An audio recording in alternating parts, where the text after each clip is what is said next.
Assalamualaikum warahmatullahi wabarakatuh. Sebelum kami akan menceritakan mengambil organisasi individu pada keputusan dalam organisasi keputusan pengatur dan konsultasi itu SPY MSI. Kami dari kelompok 11 yang pertama yaitu saya sendiri dan pemateri komisi kita. Dari yang pertama itu latar belakang di sini belakang dan dari pengambilan keputusan dalam organisasi. Lalu cara hasil kita merumuskan masalah mengenai pengambilan keputusan dalam organisasi. Kemudian keseluruhan dan saran, kemudian dan saran dari pembahasan mengenai pengambilan keputusan dalam organisasi.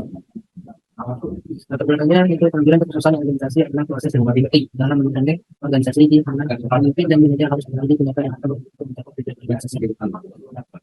Menurut dari penjelasan pengambilan keputusan adalah proses menentukan dan bukan suatu pilihan yang alternatif pilihan terbaik yang bisa rasional. Pengambilan keputusan organisasi harus berdasarkan pada data dan informasi yang tersedia serta mempertimbangkan bersama-sama.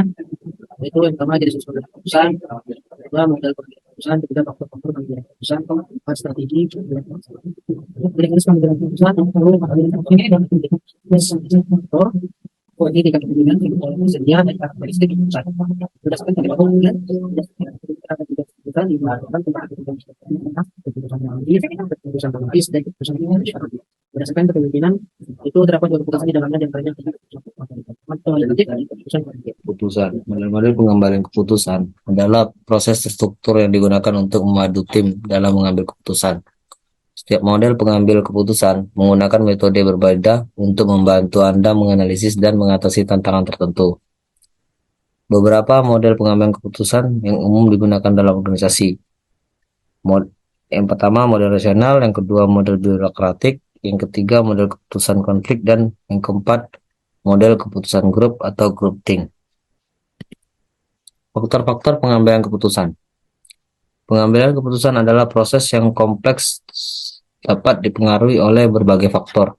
Beberapa contoh faktor penting dalam pengambilan keputusan diantaranya yaitu 1. Informasi. Kualitas dan kuantitas informasi yang tersedia dapat mempengaruhi pengambilan keputusan. 2. Tujuan dan kriteria. Pemahaman yang jelas tentang tujuan yang ingin dicapai dan kriteria untuk mengukur keberhasilan keputusan sangat penting. Yang ketiga, waktu.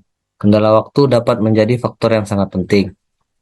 Yang keempat, risiko. Tingkat ketidakpastian dan risiko yang terkait dengan keputusan akan mempengaruhi organisasi, cara keputusan yang diambil. Kelima, pengalaman dan pengetahuan. Pengalaman pribadi dan pengetahuan individu yang terlibat dalam pengambilan keputusan juga memainkan peran penting. Strategi pengambilan keputusan. Strategi pengambilan keputusan organisasi merujuk pada pendekatan sistematis yang digunakan oleh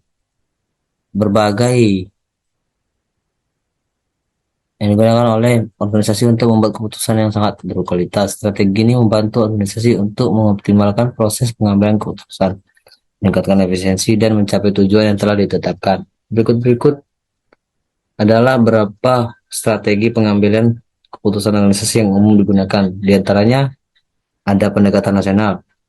Strategi ini mengedepankan analisis yang cermat dan penilaian objektif. Organisasi memastikan bahwa keputusan didasarkan pada data yang akurat dan informasi yang relevan. Strategi partisipatif. Pendekatan partisipatif itu melibatkan berbagai pemangku kepentingan dalam proses pengambilan keputusan. Yang ketiga, strategi inovatif mendorong organisasi untuk mencari cara-cara baru dalam pengambilan keputusan. Kesimpulan, pengambilan keputusan adalah proses yang sangat penting dalam manajemen organisasi. Beberapa poin kunci yang dapat disimpulkan tentang pengambilan keputusan adalah yang pertama itu pengambilan keputusan melibatkan berbagai tahap, strategi, dan faktor yang perlu dipertimbangkan. Yang kedua, ada berbagai model pendekatan yang dapat digunakan dalam pengambilan keputusan tergantung pada situasi dan kebutuhan organisasi. Yang keempat, pengambilan keputusan harus selaras dengan tujuan dan nilai-nilai organisasi. Yang kelima, evaluasi dampak keputusan dan penyesuaian jika diperlukan adalah bagian integral dari proses pengambilan keputusan. Nah, sarannya pengambilan keputusan yang baik adalah fondasi kesuksesan organisasi. Dengan pendekatan yang cermat dan strategi yang sesuai, organisasi itu dapat membuat keputusan yang cerdas dan efektif, akan membantu mencapai tujuan mereka. Sekian, terima kasih. Jika ada kata-kata yang salah, mohon dimaafkan. Wabillahi taufiq wal hidayah. Wassalamualaikum warahmatullahi wabarakatuh.